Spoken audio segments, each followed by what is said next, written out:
Good morning students. I am Abdul Kumar Bera. Welcome to my physics class. So actually क्या होता है कि मैंने पहले से इलेक्ट्रोस्टैटिक्स का 3 वीडियो अपलोड कर चुका हूँ. That is first introduction to electrostatics, method of charging and properties of charge. ये तीनों वीडियो मेरा आ गया है मेरे चैनल पे. But that all those videos are with my view board of my viewer. Today I am going to start Coulomb's law with the whiteboard and thanks for bearing me with my whiteboard. So my view board. So अब देखो Coulomb's law क्या बोलता है? Coulomb's law बोलता है कि अगर यहाँ पे चार्ज है Q1 और यहाँ पे चार्ज है Q2, ये दोनों चार्ज जो है separation distance let two charges are separated by a distance r. ये समझो. अच्छा अब क्या होता है इन दोनों के ऊपर कोई फोर्स आता है. अच्छा पहले एक बात बोल दूं, this Coulomb's law is an experimental law. This Coulomb's law is an experimental law. These two charges may be any type of polarity, may be positive positive, may be negative negative, or may be positive negative, or may be negative positive. These two combination, whether both are positive or both are negative, then the force between them is repulsive. Force between them is repulsive. If they are on like charges, on like polarity, then the force between them is attractive. Force between them is attractive. What is the first bit of the Coulomb's law? Like charges repel each other and unlike charges attract each other. Complete? Yes or no? अरे one नहीं. हाँ अब देखो next statement. Next statement क्या बोलता है? So जो force हमारे दोनों चार्ज में आता है, that force may be attractive or may be repulsive, is directly proportional to product of magnitude of two charges, and is inversely proportional to the square of the distance between them. F proportional to Q1, product of the magnitude. Whether the charges are positive or negative, it does not depend upon the sign of the charges or does not depend upon the polarity of the charges. So just take the magnitude. If it is negative, then also take the positive. If it is positive, then you can take also positive. So F is directly proportional to the product of the magnitude of the two charges and is inversely means 1 by something to the square of the distance or square of the distance between them. बुझिए? हो गया ठीक से? F proportional to Q1 Q2 proportional to 1 by S square. Combinedly लिखने से क्या होता है? F proportional to Q1 Q2 by R square. F proportional to Q1 Q2 by R square. Then F equal to beta. एक proportionality constant हमको यहाँ पे multiply करना पड़ेगा. F equal to beta Q1 Q2 by R square. Proportionality sign remove करने से equal sign देने पर एक प्रोपोर्शनलिटी कांस्टेंट दैट बीटा, कुछ बुक में k भी दिया गया है, कुछ बुक में बीटा भी दिया गया है. मैं अपने लिए बीटा ले लेता हूँ. चाहे तुम यहाँ पे अपनी नाम भी लिख लो, जस्ट लिख देना where your name equal to proportionality constant. Beta equal to Q1 Q2 by R square. हाँ, जिसको जो यहाँ पे लिखना है अपना नाम लिख लो, अपना गर्लफ्रेंड के नाम लिख लो, अपने बीवी के नाम लिख लो. जिसको जो नाम लिखना है वहां पे लिख सकते हो. F equal to beta Q1 Q2 by R square. Q2 by R square. This proportionality constant depends upon the system of units and nature of the medium. This proportionality constant depends upon system of units and nature of the medium. देखो यहाँ पे क्या होता है? System of units का मतलब क्या है? एक SI में होगा, एक CGS में होगा, एक CGS में होगा. होगा कि नहीं? अच्छा पहले हम लिखेंगे एआर मीडियम के लिए. देखो बोल से देखो यहाँ पे लिख रहे हैं एआर मीडियम में क्या होता है? SI सिस्टम के लिए बीटा का वैल्यू, SI सिस्टम के लिए एआर मीडियम में बीटा का वैल्यू आ जाता है 1 by 4 pi epsilon 0. That is equal to 9 into 10 to the power 9. 9 into 10 to the power 9. Unit लिखो यहाँ पे बीटा. अगर बीटा मुझे कैलकुलेट करना है, बीटा लिखूंगा F into R square. F into R square by Q1 into Q2. So F is the Newton, R square is the meter square, Q1 Q2 is the Coulomb inverse 2. Newton meter square Coulomb inverse 2. समझ में आ गया कि नहीं? Beta equal to 1 by 4 pi epsilon 0 9 into 10 to the power 9 Newton meter square Coulomb inverse 2.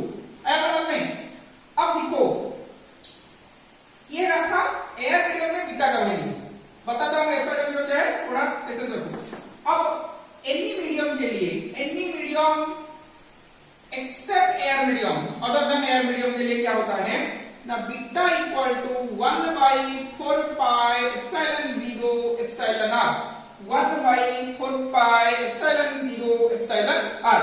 It can also be written 1 by 4 pi epsilon, 1 by 4 pi epsilon. इधर लो, ये जो epsilon r है, देखो ये जो एप्सिलॉन r है इसका वैल्यू क्या है, और ये क्या है, ये है relative permittivity of the medium, relative permittivity of the medium. इधर लो, अब समझ में आ गया.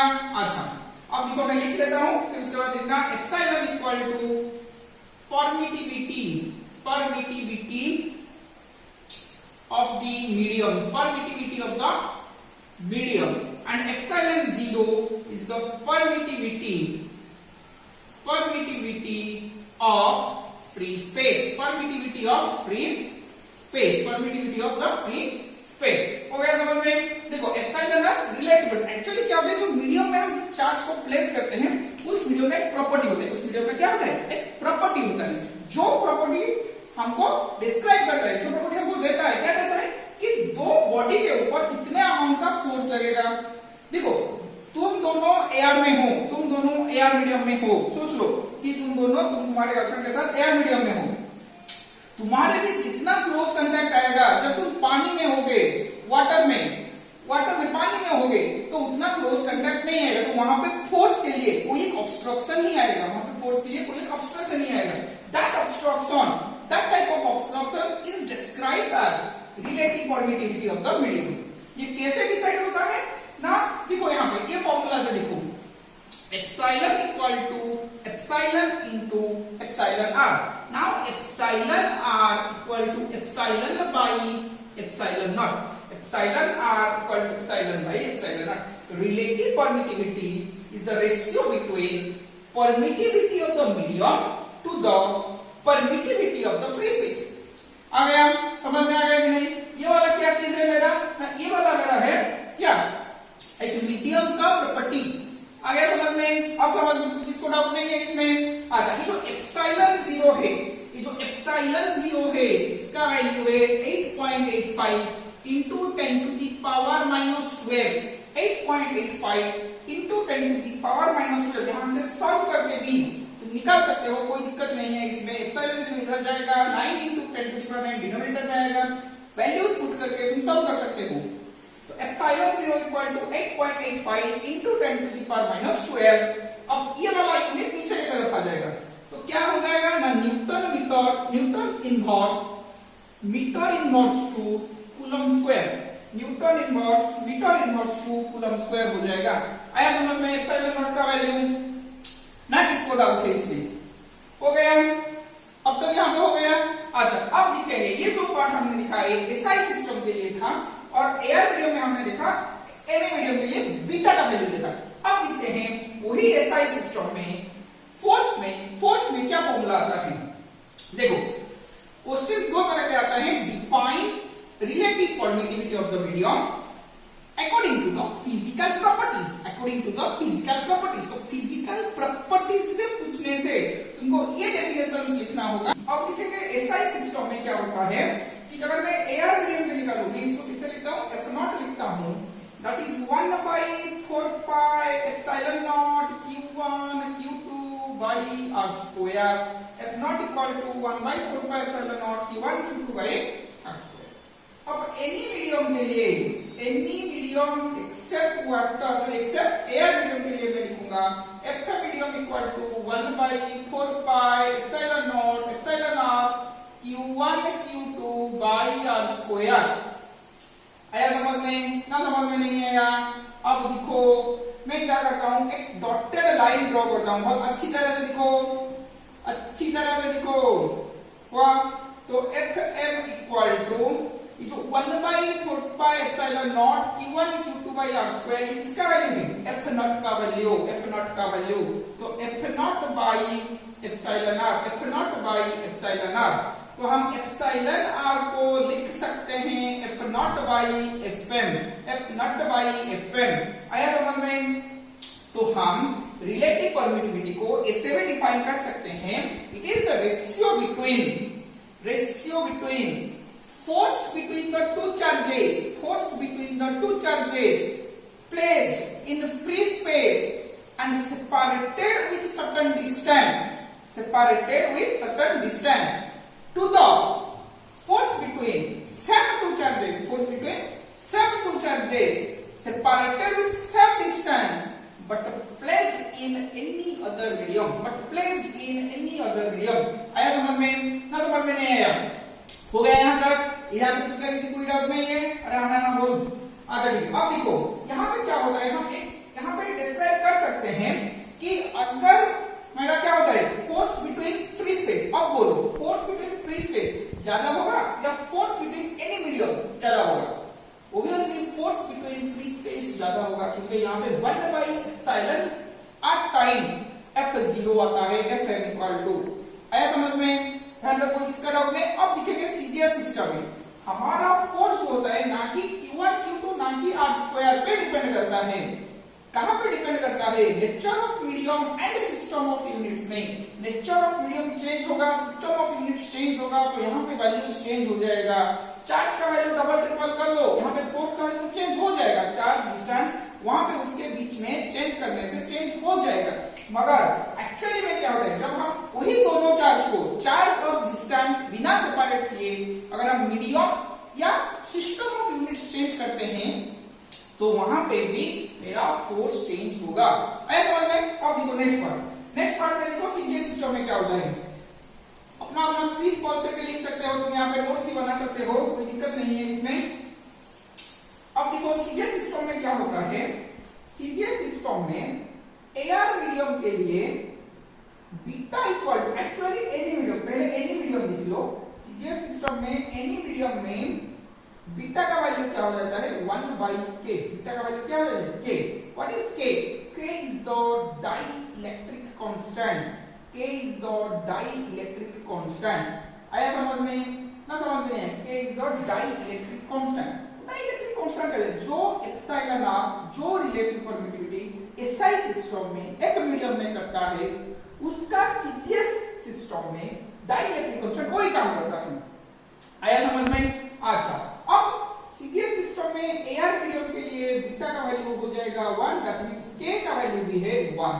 k का वैल्यू 1 होने से बीटा का वैल्यू भी 1 हो जाता है सीजीएस सिस्टम में इन एआर मीडियम में। आ गया। अब फोर्स का फार्मूला देखो रे, F नॉट इक्वल टू क्या हो जाएगा? बीटा का वैल्यू 1 है तो Q1 Q2 by R²। F medium में Q1 Q2 1/k by R²। आया समझ में? ना नहीं? अब देखो Q1 Q2 by R² इसका वैल्यू F0 के बराबर, तो Fm इक्वल टू F0/k।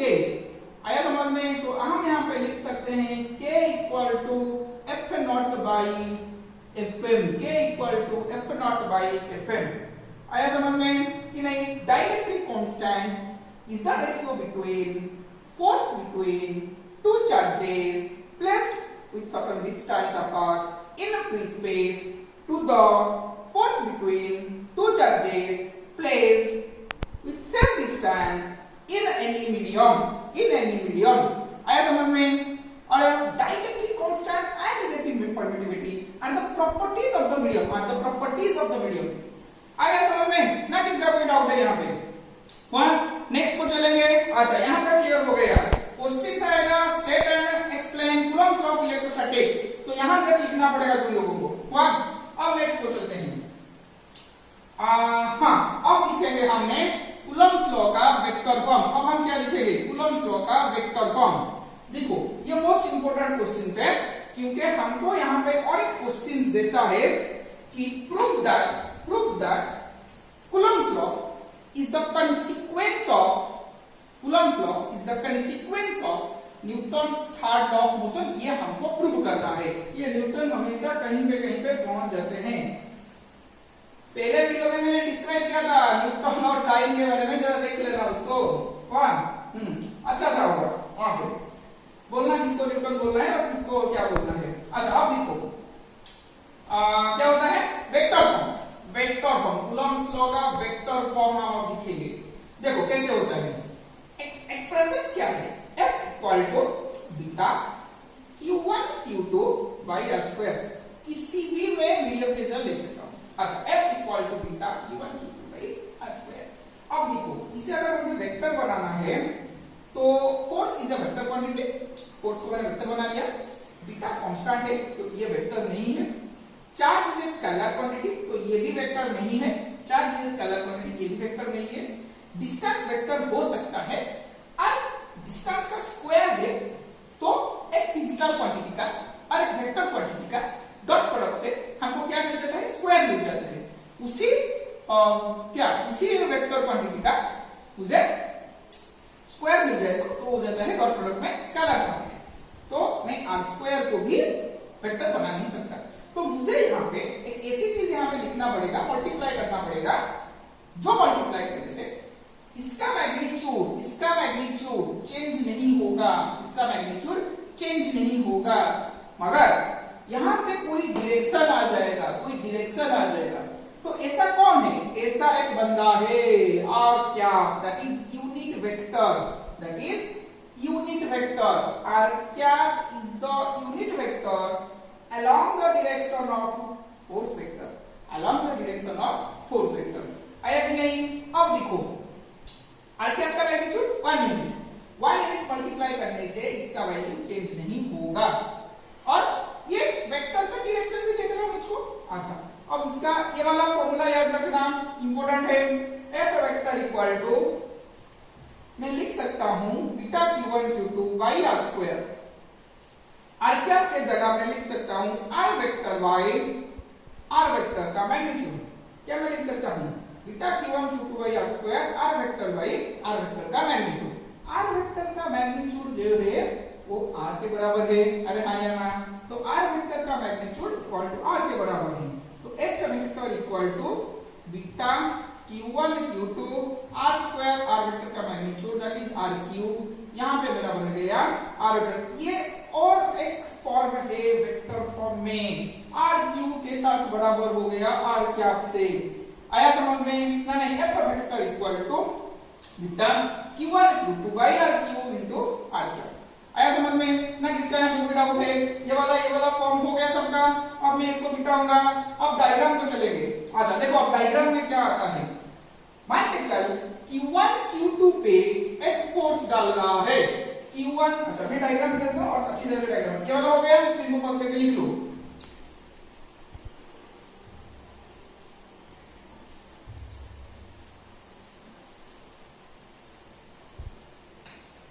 अब देख यहां पे एक बॉडी है, मान के चल चार्ज बॉडी Q1 है, यहां पे एक चार्ज बॉडी Q2 है, दोनों में सेपरेशन डिस्टेंस जो है वो है r। अब ये इधर पे एक फोर्स लगा रहा है जिसका नाम है, फोर्स किसके ऊपर आ रहा है, 2 के ऊपर, फोर्स किसके ऊपर आ रहा है, 2 के ऊपर, तो force acting on 2 due to 1, इसका नाम मैंने दे दिया F21। ये क्या होता है ना, force acting on charge, force acting on body लिख लो, चार्ज को पहले से ही है, force acting on body two कौन डाल रहा है, 1 due to body 1, force acting on body 2 due to body 1। F12 का वैल्यू क्या है, force acting on body 1 due to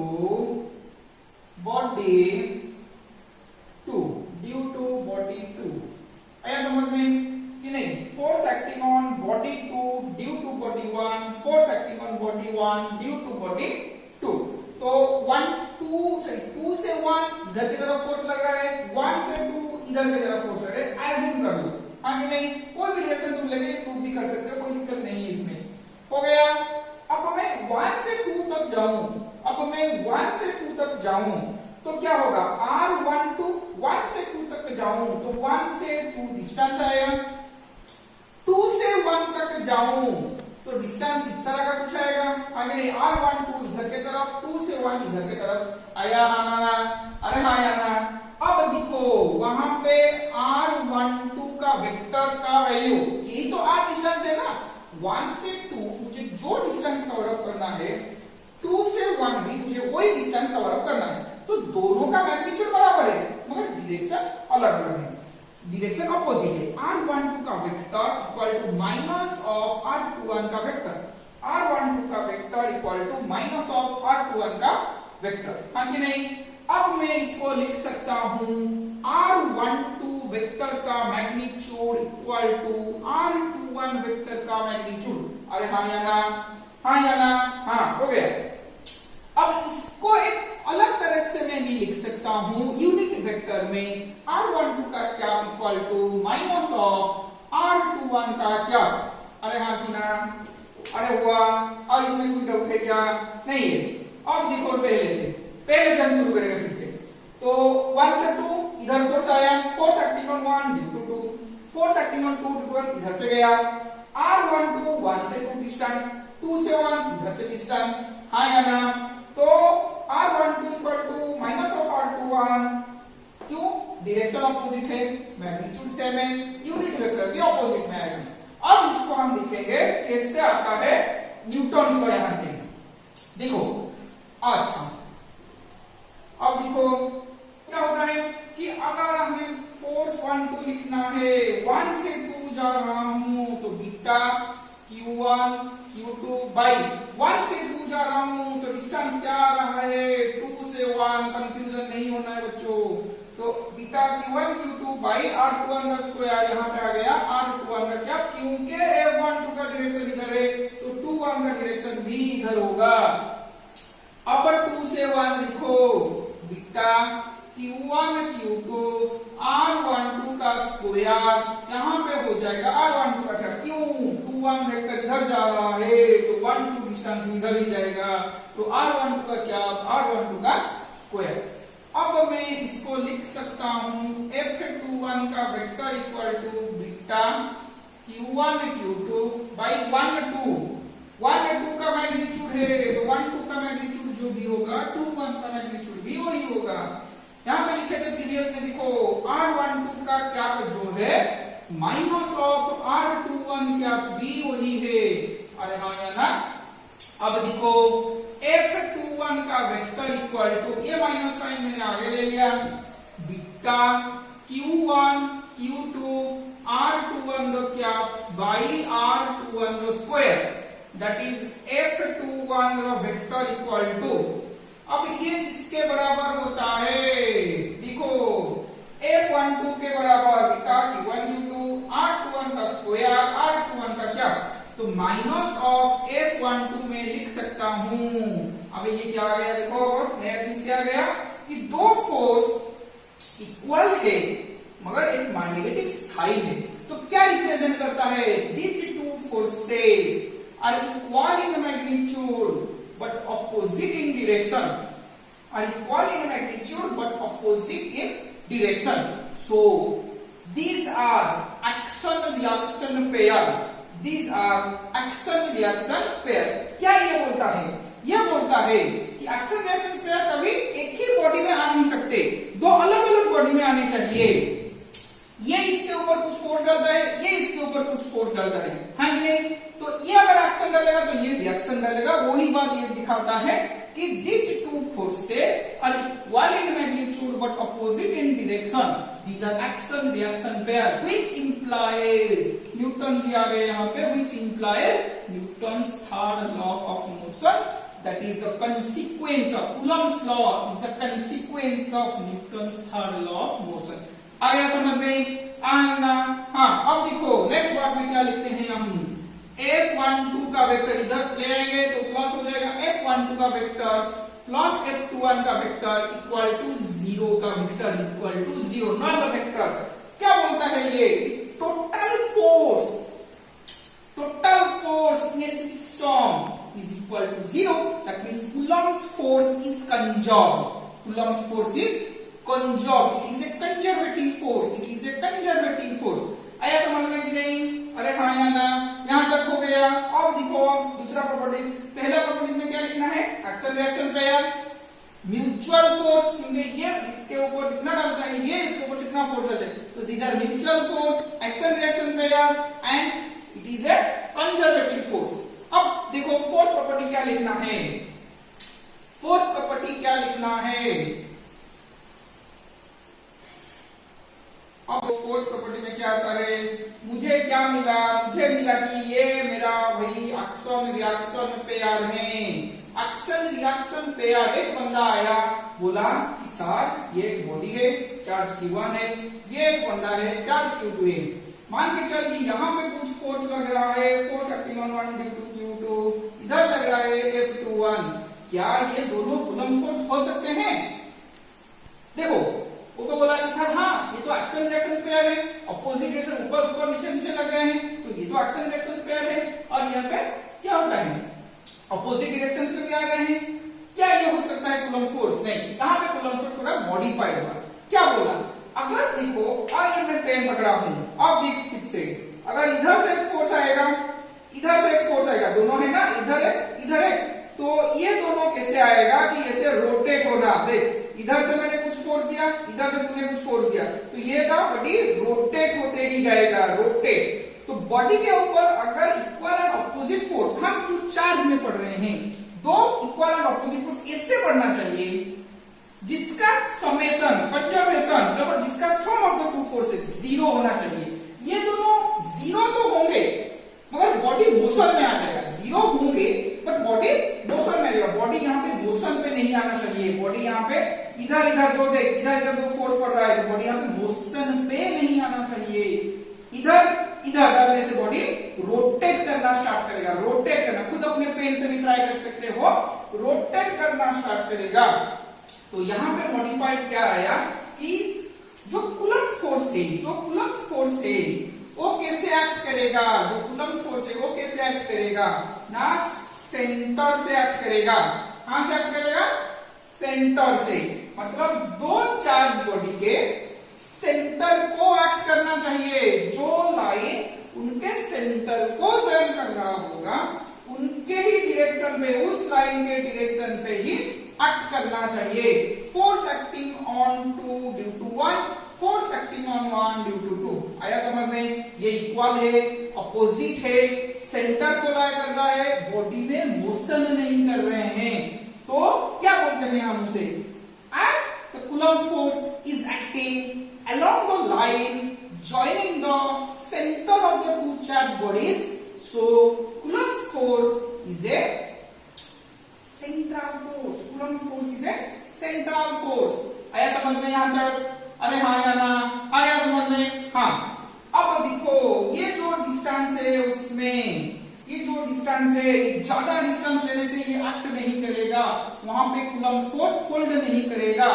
तो Coulomb's force holds only for short range force. Coulomb force is short range force. That means for a very small distance it is applicable. Distance बढ़ जाएगा तो वहां पे हमारे दोनों के बीच में क्या आएंगे? फोर्स नहीं आएगा। आया समझ में कि नहीं आया? अब देखो नेक्स्ट प्रॉपर्टीज को, नेक्स्ट प्रॉपर्टीज को देखो, नेक्स्ट प्रॉपर्टीज को देखो क्या आएगा कि हाँ अच्छा सा एग्जाम्पल है। मान के चल कि यहाँ पे एक चार्ज Q1 है, यहाँ पे एक चार्ज Q2 है, यहाँ पे मैंने रख लिया चार्ज Q3। इन दोनों के बीच के डिस्टेंस है मान के चल 1 से 2 है, इनके बीच में डिस्टेंस 1 से 3 है, इनके डिस्टेंस 2 to 3 है। आगे नहीं, मेरा क्वेश्चन है क्या ये दोनों के ऊपर जो फोर्स आ रहा है, कोई तीसरा बॉडी यहाँ आने से, कोई तीसरा बॉडी यहाँ आने से इन दोनों का फोर्स में कोई चेंजेस आएगा? इन दोनों का फोर्स में कोई चेंजेस आएगा? हाँ या ना? हाँ या ना? देखो इसका एग्जांपल देता हूं। मान के चल कि तू बचपन में टाइगर बिस्कुट खाता था, हाँ कि नहीं? तुम लोग बचपन में टाइगर बिस्कुट खाते हो। अब क्या तुम खा रहे हो? अब हाइड एंड सीक खा रहे हो, और क्या बार्बल बिस्कुट खा रहे हो, कोई नया नया चीज अब तुम खा रहे हो। अब टाइगर को तुम पूछते नहीं, टाइगर को तुम तुम्हारे कुत्ते को दे देते हो, हाँ कि नहीं? हाँ। तो इसका मतलब ये हुआ कोई नया चीज आने से, कोई नया चीज आने से तुम्हारे जिंदगी में तुम पुराने चीज को भूल जाते हो। कोई नया चीज आने से तुम्हारे जिंदगी में तुम पुराने चीज को भूल जाते हो। कोई नया चीज आने से हम पुराने को भूल जाते हैं। ये सिर्फ क्या कर सकता है? आदमी ही कर सकता है। मनुष्य की जिंदगी में यही होता है, मगर चार जैसे नहीं करते। देखो क्या होता है यहाँ पे। F12 जो होता है बीटा Q1 Q2 उनके बीच का डिस्टेंस R12 का स्क्वायर होता है कि नहीं? अब 1-3 का अगर मैं फोर्स लिखूं तो क्या होगा? Beta Q1 Q3 by R13 का square. Beta Q1 Q3 by R13 का स्क्वायर कि नहीं? अब इनके बीच का डिस्टेंस 1-3 मैंने ले लिया। यहाँ पे कोई डिस्टेंस या चार्ज में कोई हम पर नहीं हुआ। अब F23 में क्या लिखूं? Beta Q2 Q3 by R23 का स्क्वायर कि नहीं? अब आया समझ में? कोई चेंजेस इसमें नहीं आ रहा है। तुम अगर तुम्हारे साथ और कोई दूसरा लड़की के साथ चले जाओगे तो क्या होगा? वहां पर तुम्हारे लाइफ को हम पर हो सकता है। तो यहाँ पे कोई चीज यहाँ पे हम पर नहीं होता। दैट मीन्स इसका नेक्स्ट प्रॉपर्टी क्या है? Coulomb's force between two charged bodies. Coulomb's force between two charged bodies is independent of presence of other charges nearby it. तुम यहाँ पे चार्ज रख लो, यहाँ पे कहीं पे भी चार्ज रख लो, सबके अलग अलग फोर्स होंगे। कोई किसी के फोर्स के ऊपर हम पर नहीं करेगा। ये बिंदास है अपने जिंदगी में। तो Coulomb's force is independent of the presence of the other charges nearby it. आया समझ में कि नहीं? आज का लेक्चर यहाँ तक था।